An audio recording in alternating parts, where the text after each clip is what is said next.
प्यारे बच्चों, मैं आपको बताने जा रहा हूँ एक्जुलरी वर्ब। मैं आपको एक्जुलरी वर्ब पढ़ाऊंगा नहीं। एक्जुलरी जब वर्ब पढ़ाऊंगा तब हम आपको एक्जुलरी वर्ब के बारे में पूरा बताएंगे। अभी हम आपको उसका सिर्फ इंट्रोडक्शन दे रहे हैं कि एक्जुलरी वर्ब कितने होते हैं और इसका हिंदी क्या होता है। जो बोर्ड पर हिंदी लिखा हुआ है वो कोई जरूरी नहीं कि यही सही हिंदी है, तो भैया लिखें काहे के लिए। आप जब सेंटेंस बनाइएगा तब जाके आपको परफेक्ट पता चलेगा कि इसका हिंदी क्या होता है। जैसे सेंटेंस में यूज होगा ना, तब जाके आपको पता चलेगा कि कौन चीज सही है और कौन गलत है। लेकिन फिलहाल के लिए जो हम बोर्ड पर आपको लिख दिए हैं कि इसका क्या हिंदी होता है, हालांकि इस सबका हिंदी एकदम ये परफेक्ट सही हिंदी नहीं है, लेकिन फिर भी हम आपको बता रहे हैं कि हम जब ट्रांसलेशन बनाएंगे तो हमारा एक्जुलरी वर्ब का काम कैसे आएगा, एक्जुलरी वर्ब पकड़ेंगे कैसे, उसके लिए। तो सबसे पहले यहाँ पर देखिए कौन चीज लिखा हुआ है, एक्जुलरी वर्ब है ना, जिसको हेल्पिंग वर्ब कहते हैं। अंग्रेजी की दुनिया में एक्जुलरी वर्ब की संख्या कितना है? 24 है, जिसमें से बेटा होता है इज एम आर। ये हो गए इज एम आर, एक साथ ही याद करना जाता है is am are. Was were, फिर है डू डज डिड, फिर हैव हैज और कोई चीज है। इनकी संख्या बबुआ 11 है। इनकी संख्या कितना है? 11। देखो 3 2 5 5 3 8 8 3 11। इनको बोला जाता है प्रिंसिपल एक्जुलरी वर्ब। इनको क्या बोला जाता है? Principal auxiliary verb. इस 11 को कुछ बोला जाता है। अब यहाँ पर देखिए, ये है कैन कुड मे माइट, साथ में पढ़ा जाता है इसलिए साथ में बोल रहे हैं। Can could may might, shall will है ना, हालांकि सेल शुड होता है, विल वुड होता है, तो सेल विल उसका हिंदी के अनुसार हम लिखे हैं है ना। और फिर शुड हो गया, ये हो गया वुड, ये must, ought to, need, dare और कौन चीज यूज टू। इसमें इनको बोला जाता है बबुआ, यहाँ तक के बोला जाता है मोडाल्स। कुछ बोला जाता है मोडाल्स बोला जाता है, मोडाल्स क्या बोला जाता है। और बाकी जो 3 को बच गए उनको सेमी मोडाल बोला जाता है। कुछ बोला जाता है सेमी मोडाल्स क्या बोला जाता है बबुआ? सेमी मोडाल्स बोला जाता है। तो मैं इस सब के बारे में आपको अलग से जानकारी दूंगा अभी फिलहाल के लिए। तो ईज के कोई पूछे, जैसे एकदम बच्चा जो दम कुछ नहीं आता, मैंने आपको बोला था कि एकदम जीरो से अंग्रेजी पढ़ावेंगे। जिसको कुछ नहीं आता, कभी अंग्रेजी नहीं पढ़ाया, अंग्रेजी लिखने नहीं आता है, क्या इंग्लिश का मीनिंग क्या होता है, उस बच्चा को भी राम मोहन खा रहा है, मोहन चल रहा है, यह आम है, कुछ नहीं आता उसको, ऐसे बच्चों के लिए अंग्रेजी में शुरुआत कर रहा हूँ। तो कहने का मतलब है बबुआ कि आप बोर्ड पर ध्यान दीजिए, रेगुलर वीडियो देखिए, आपको समझ में आएगा। ईज का मतलब है, ईज को अगर हिंदी में कहें तो ईज का हिंदी क्या निकलता है? एम का और आर का हो चाहे है, और वाज का था ही और वर का थे। अब देखिए गांधी जी तैयार थे, गांधी जी पटना जा रहे थे, तो थे के वहाँ वर थोड़ी लगाइएगा, कुछ लगाइएगा, वो आगे लगाइएगा। तो हम कहा ना कि मीनिंग कुछ है, कंप्लीट सही नहीं है। तो डू का हिंदी करना, डज का हिंदी करता है, डिड का किया, हैव का मतलब होता है पास या कौन चीज रखना, हैज का मतलब भी पास या कौन चीज, हैड का मतलब इसको याद रखे पड़ेगा ना। कैन या कुड मैंने कुछ होता है ना। जैसे मैं न, जैसे कैसे कहता, मैं पेड़ पर चढ़ सकता हूँ है ना, मैं पेड़ पर चढ़ सकता हूँ, तो वहाँ पर कोई चीज इस्तेमाल करेगा can. I can climb the tree है ना, मैं पेड़ पर क्या कर सकता हूँ? चढ़ सकता हूँ, तो वहाँ पर कोई चीज लगाइएगा कैन है ना। तो कैन और कुड का हिंदी कुछ होता है सकना। मे या माइट का मतलब कुछ होता है सकता। जैसे मे आई कम इन सर कहता है मैं अंदर आ सकता हूँ सर, तो ना बोलता है मे आई कम इन सर, मैं अंदर घुसू सर, कहता है कि नहीं कहता है। तो मे आई कम इन सर का मतलब सकना, मैं अंदर आ सकता हूँ सर। सेल विल का मतलब, सेल विल का मतलब होता है गा गे गी कोई चीज, गा गे गी। शुड का हिंदी चाहिए, वुड का चाहेंगे, आउ मस्ट का जरूरी, आउट टू का चाहिए, नीड मने जरूरत, डेयर मने हिम्मत, यूज टू मने चाहिए। इस सब का हिंदी अभी फिलहाल के लिए याद रखना है। उसके बाद से आपको इसका हिंदी जो हम ये इसलिए बता रहे हैं ताकि आपको इतना ऑक्सिलरी वर्ब 24 को होता है। इससे पहले कितने बच्चों को मालूम था? बहुत सारे बच्चों को मालूम नहीं था। मालूम था ऑक्सिलरी वर्ब 24 को होता, मालूम था? हाँ? तो टोटल ऑक्सिलरी वर्ब कितने होते हैं? 24। इन 24 को आपको दिमाग में रखना है। फिर उसके बाद आएगा मेन वर्ब। तो मेन वर्ब की संख्या कोची है? अनगिनत है। मेन वर्ब की संख्या कोची है? तो बताओ, ये सब अगर कहीं दिखेगा तो कोची कहिएगा? ऑक्सिलरी वर्ब ना है। कौन वर्ब है? बात समझ में आया? इसके बाद हम अब आपको ट्रांसलेशन बताएंगे। ठीक है? ठीक है सर। प्यारे बच्चों, मैंने ट्रांसलेशन लिया है बोर्ड पर, जिसमें सबसे पहले हमने लिखा है कौन सी? नियम। कौन सी लिखा है? नियम मतलब रूल। रूल जो होता है क्या होता है? सबसे पहले सब्जेक्ट, उसके बाद वर्ब, उसके बाद 1 2 3 4 1 2 3 4। तो 1 2 3 4 क्या होता है भैया? इसको जरा आप पहले बढ़िया से समझने की कोशिश कीजिएगा। 1 2 3 4 क्या होता है? सबसे पहले ये जानो कि सब्जेक्ट किसे कहते हैं? सब्जेक्ट उसे कहते हैं जिसके बारे में कुछ कहा जाए या जो खुद से कुछ करे, उसे हम क्या कहते हैं? सब्जेक्ट कहते हैं। जिसके बारे में कुछ कहा जाए या जो खुद से कुछ करे, उसे क्या कहते हैं? सब्जेक्ट कहते हैं। या जो खुद से कुछ करे, उसे क्या कहते हैं? हम सब्जेक्ट कहते हैं। जैसे यहाँ पर लिखा है कि नई दिल्ली, कुछ लिखा है? तो नई दिल्ली जो बबुआ है, नई दिल्ली क्या है? नई दिल्ली जो है, नई दिल्ली भारत की राजधानी है। लिखा हुआ है कि नई दिल्ली भारत की क्या है? तो नई दिल्ली के बारे में कहा जा रहा है। जिसके बारे में कुछ कहा जाए वो कुछ होगा। तो बताइए, हम सब्जेक्ट क्या होता है पढ़ाएंगे, लेकिन अभी फिलहाल सुनिए, नई दिल्ली क्या है? भारत की। किसके बारे में कहा जा रहा है? बात समझ में आ रहा है? हमने कहा कि सलमा चोर है, तो केकरा बारे में कहा? सलमा के बारे में ना।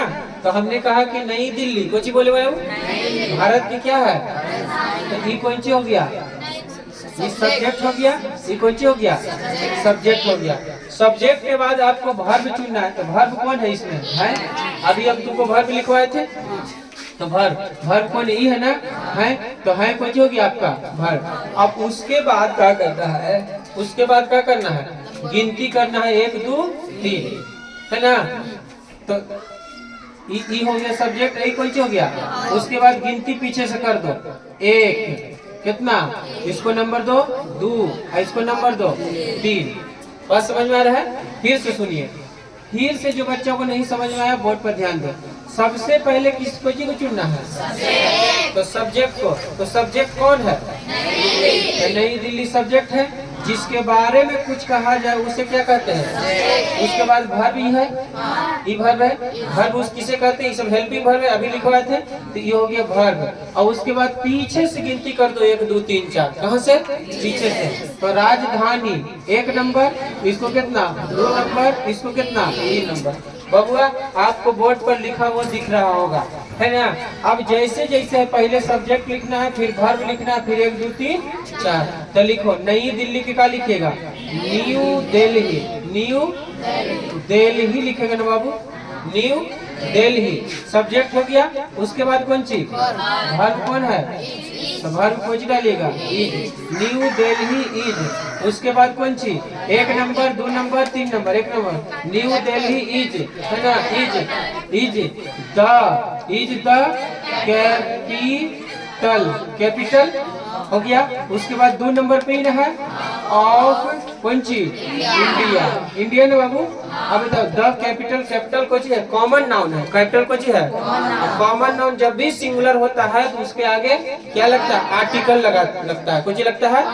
तो new Delhi is the capital of कौन सी? इंडिया। दूसरा चीज देखिए लिखा है कि नेहरू जी भारत के एक महान नेता थे, है ना? नेहरू जी भारत के प्रथम प्रधानमंत्री थे ना? Nehru ji was the first prime minister of India. Yes या नो? तो कहने के नेहरू जी भारत के प्रथम प्रधानमंत्री थे। दिख रहा है बबुआ? नेहरू जी भारत के क्या थे? प्रथम प्रधानमंत्री थे। तो नेहरू जी के बारे किसके बारे में कहा जा रहा है? अब बाबू जिसके बारे में कुछ कहा जाए उसे हम क्या कहते हैं? किसके बारे में कहा जा रहा है? तो नेहरू जी कुछ हो गया, सब्जेक्ट हो गए। नेहरू जी सब्जेक्ट हो गए। अब उसके बाद वर्ब ढूंढो, तो वर्ब हो गया कि ना? थे। अब देखिए नेता महान एक, कैसे नेता महान एक सही है कि एक महान नेता सही है? तो पूरा साथ है जाएगा बबुआ, इसको 1 नंबर दीजिएगा कि नेता महान एक। ये तो नहीं समझ में आ रहा है?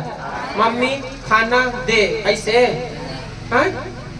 नेता महान एक, एक महान नेता, एक महान नेता 1 नंबर। इसको कौन चीज? 2 नंबर। हाँ अलग से प्रीपोजिशन रहेगा तो उसको अलग से नहीं। अब फिर कौन चीज? 3, तो 3 लगा दिए। अब बताइए सब्जेक्ट हो गया, वर्ब हो गया, 1 2 3 हो गया। अब इनको बनाइएगा कैसे सर? हाँ? इनको आप बनाइएगा कैसे?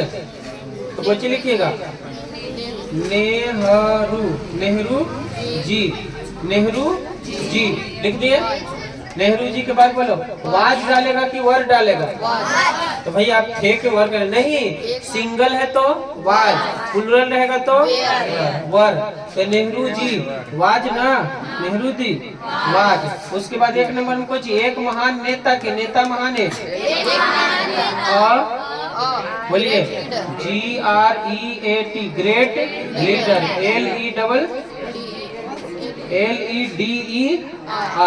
ग्रेट लीडर ऑफ कुछ ऑफ इंडिया, ऑफ कौन सी? इंडिया।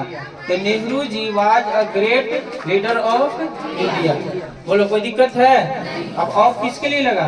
के लिए। अब इंडिया भारत के लिए। बोलो स्टॉप डाल दो। बोलो समझ में आया? चलिए जल्दी छापिए तो।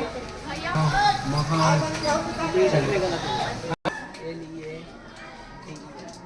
ये लिए चलो देखो बच्चों, ऊपर लिखा हुआ है सोमवार सप्ताह का पहला दिन है, नीचे लिखा हुआ है रविवार सप्ताह का अंतिम दिन है। मैं आपको हर तरह के बात बताऊंगा, इसी नियम से सारा ट्रांसलेशन बन जाएगा। ठीक है, बोर्ड पर खाली ध्यान दीजिएगा। रविवार सप्ताह का कैसा दिन? अंतिम दिन है। तो बेटा ये हम आपके लिए छोड़ रहे हैं, आप बना रहे तो मुस्लिम है। तो देखिए यहाँ पर लिखा है रविवार सप्ताह का अंतिम दिन है। तो जिसके बारे में कहा जाए वो कौन चीज? सब्जेक्ट। तो आप मेरे बताइए कि किसके बारे में कहा जा रहा है? रविवार के बारे में कहा जा रहा है। तो रविवार कौन सी हो गया? सब्जेक्ट हो गया ना। वर्ब कौन हुआ? ये वर्ब हो गया। ये कौन सी हो गया बाबू? है वर्ब हुआ। अब उसके बाद हम आपको क्या बताए थे? गिनती करना है कहाँ से? पीछे से। पीछे से तो अंतिम दिन ना, अंतिम बताओ दिन, अंतिम के अंतिम दिन। तो 1 नंबर हो गया। 1 कौन सी? 2 नंबर। 1 कौन सी? 3 नंबर। आप बोर्ड पर ध्यान दीजिएगा, लिखा है कि रविवार सप्ताह का अंतिम दिन है। तो सब्जेक्ट चुन लिए, वर्ब चुन लिया और उसके बाद 1 2 3 कर लिए। तो बाबू रविवार जो लिखा हुआ है, तो रविवार लिखा हुआ है तो कुछ लिखेंगे। रविवार को अंग्रेजी में कैसे कहते हैं? SUNDA। संडे, संडे लिखा गया सब्जेक्ट। उसके बाद कौन चीज? वर्ब। वर्ब कौन होगा? Is subject. देखिए संडे इज है ना, संडे इज है ना। अब कुछ है अंतिम दिन। देखिए अभी अभी सही नहीं बन रहा। संडे इज कुछ, उसके बाद 1 नंबर पर कौन है? अंतिम दिन। अंतिम को कुछ लिखते हैं लास्ट, और दिन को कौन चीज? Day, last day. तो संडे इज लास्ट डे। और उसके बाद दूसरा में कौन चीज है? पहला के बाद दूसरा ना, और दूसरा के बाद अरे यार आ ही नहीं रहा। पहले कौन चीज, उसके बाद कौन सी? कौन है? इज है। और उसके बाद कौन सी? नंबर 1। तो नंबर 1 पर कौन सी है? अंतिम डे, लास्ट डे हुआ। उसके बाद नंबर 2, नंबर 2 को कौन सी है? ऑफ का। तो का कौन सी लिखेंगे? ऑफ लिख दिए। और उसके बाद कौन सी है? सप्ताह। सप्ताह को कौन सी लिखते हैं? WEEK, वीक मने कुछ। लेकिन इसमें थोड़ी सी गलती ये है, देखो हम बीच में जगह छोड़े हैं। लास्ट लिखा है ना, तो लास्ट से पहले कौन सी लगेगा? द। अब सुनो द काहे लगेगा? मैं आपको हर बात बताऊंगा कि काहे द लगेगा। देखो फर्स्ट, सेकंड, थर्ड है ना, फर्स्ट, सेकंड, थर्ड, लास्ट, ये सब जो आता है ना, इसको कहते हैं ऑर्डिनल नंबर। कौन नंबर? Ordinal number. और ऑर्डिनल नंबर से पहले कोई चीज आता है बबुआ? द लगता है। हम आपको आर्टिकल पढ़ाएंगे तो उसमें बताएंगे। बात समझ में आया? फर्स्ट, सेकंड, थर्ड, लास्ट, है ना। एक होता है ऑर्डिनल नंबर, एक होता है कार्डिनल नंबर। तो ऑर्डिनल नंबर से पहले हमेशा कुछ लगता है, द लगता है, कुछ लगता है। तो कहीं पर गिनती है कि first, second, third, fourth, fifth, ऐसे होता है ना। तो इस नंबर से पहले हमेशा कुछ लगाइएगा। अब आपको कहीं पर मिल गया फर्स्ट मिल गया, कहीं पर थर्ड मिल गया, कहीं पर फोर्थ मिल गया, कहीं पर सेवेंथ मिल गया, तो उससे पहले काची लगाइएगा, द लगाइएगा कि नहीं। तो Monday is the last day of the कौन सी वीक, ये वाला बना के दिखाइए तो आप लोग। देखो बाबू, Monday is the first day of the कौन सी होगा, वीक। द कौन सी होगा, वीक। वीक क्या है, वीक क्या है, कॉमन नाउन है कुछ। अब कॉमन नाउन जब भी सिंगुलर रहेगा तो कुछ लगेगा, द। इसलिए यहाँ पर भी हम कुछ लगाएंगे, द।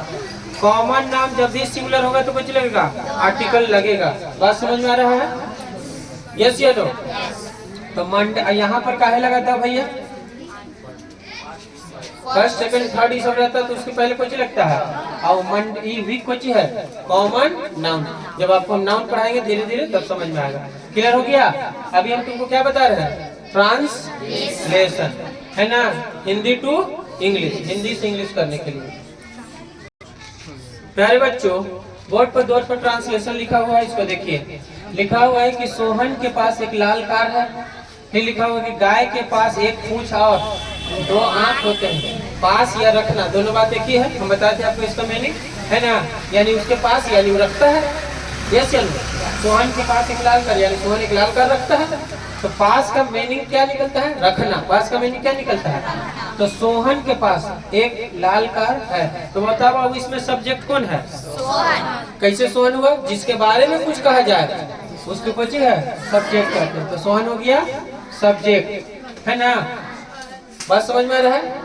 अब इसमें ईच कुछ हो गया वर्ब। अब बताओ, अब एक लाल कार, कार लाल एक, ही सही है, एक लाल कार, तो एक लाल कार दीर्घ का चिन्ह दे दी, इसका मतलब हिया पहले फिर हिया बनेगा, फिर एक उल्टा बना दे, कार लाल एक लाल कार।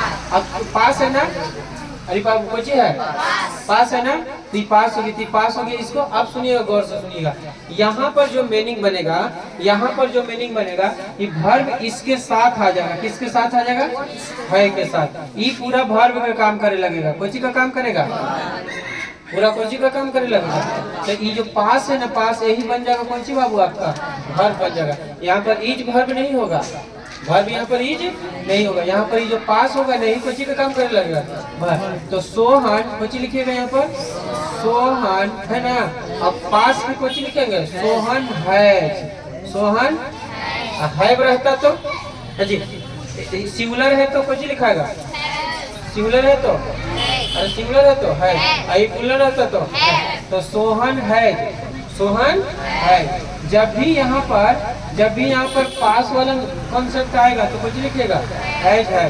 तो सोहन हैज, उसके बाद कुछ एक लाल कार, एक नंबर, ये कुछ हो गया, सोहन हैज।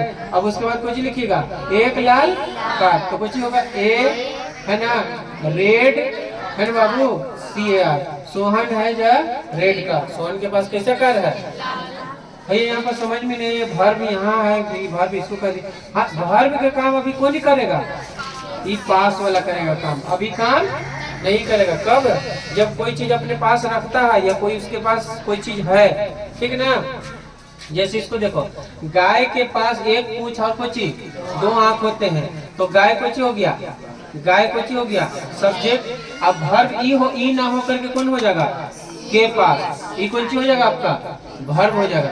ये कौन सी होगा बाबू, वर्ब हो जाएगा। अब पीछे से, है ना, होता है, इसका कोई मीनिंग नहीं होता। दो आंख ना, कितने आंख, एक नंबर, ये कुछ 2 नंबर, आई 3 नंबर, ठीक है। अब क्या लिखेंगे सब्जेक्ट को पहले, हाँ, तो कुछ लिखिएगा द काउ। द काहे लगा है, कॉमन नाउन है, कुछ नाउन है। जब भी कॉमन नाउन सिंगल देखो तो कुछ लगाओ द काउ, कुछ बाबू, द काउ। उसके बाद कौन सी वर्ब ना, तो बताइए द काउ हैव की हैज, द काउ हैव की हैज, बोलिए हैज ना, द काउ हैज, क्योंकि गाय सिंगुलर ना बता रहा है, काउच कह रहा है कि काउ कह रहा है, तो द काउ हैज, है कोची बाबू, दो आंख Kochi, the cow has TW 2 YE EYE आई नहीं, आई नहीं, आई 2 eyes एंड दूसरा नंबर पर कोची 1 tail कोची बेटा, द ए टेल लिख दो, ATAIL 1 tail या ए टेल, दो के लिए दो और एक के लिए ए लिखा था अंग्रेजी में।